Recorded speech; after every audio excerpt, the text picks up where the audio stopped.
Can you tell us more about the research conducted at CME? Are they rather application-oriented, or do you also do fundamental research?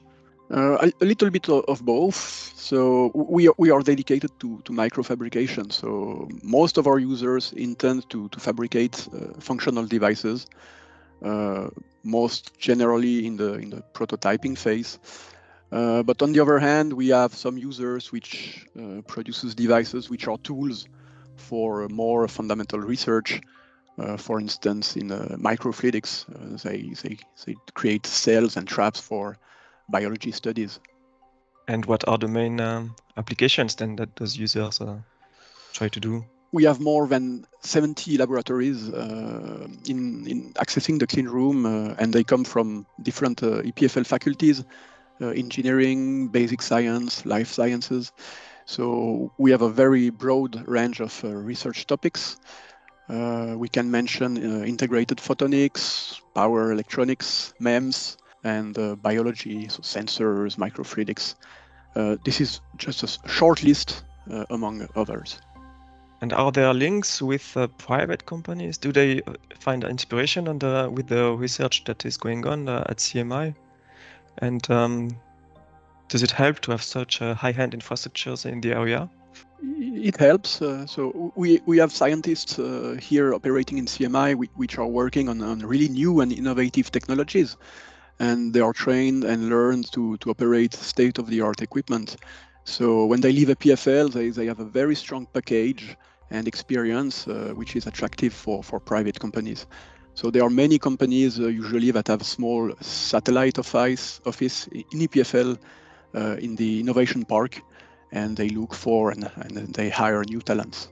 And also, does an academic clean room help the research and development of private companies?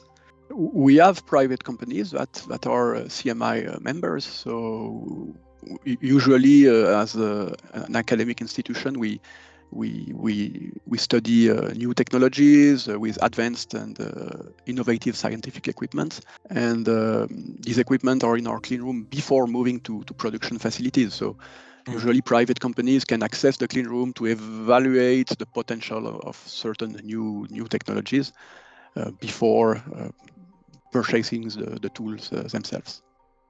Do you mainly see companies, Swiss companies, or are there also foreign companies coming to CMI? Mainly, there are the Swiss companies. However, we have equipment which are very advanced, such as a deep UV lithography line, which attracts some international companies due to the very unique configuration. So we are still mainly based on 100 millimeter wafer size, and for some companies it's pretty specific, and they come to us from abroad. What about startups? I guess that with all those students working in CMI, there must be a lot of startups growing from CMI. Do you have any examples you can share with us? Yes, so we have, we are part of the school, so we try to have an attractive cost policy for EPFL laboratories. And there are many EPFL spin-offs that can access the clean room. So it's an ideal environment for them to develop their prototype. So over the year, several companies have designed their chips in CMI. One of the latest examples is Ligentech, a spin-off of EPFL, active in the fields of photonic integrated circuits. With the climate, we need to talk a little bit about the consequence of it and the awareness of climate change. Do you see that it influences the research that is done at CMI? Are there projects that try to address it? So yeah, climate change is a hot topic, and it's clear that there are several EPFL laboratories that are focused on the energy transition, with the focus on renewable and sustainable sources of energy. This includes research on solar cells, hydrogen cells, synthesis and storage, biofuels. This is to name a few examples. Now, of course, CMI as a clean room, I would say it's not the most green-friendly environment, but we try to be cautious and to analyze the climate and the consequences when we invest in new equipment and new infrastructure.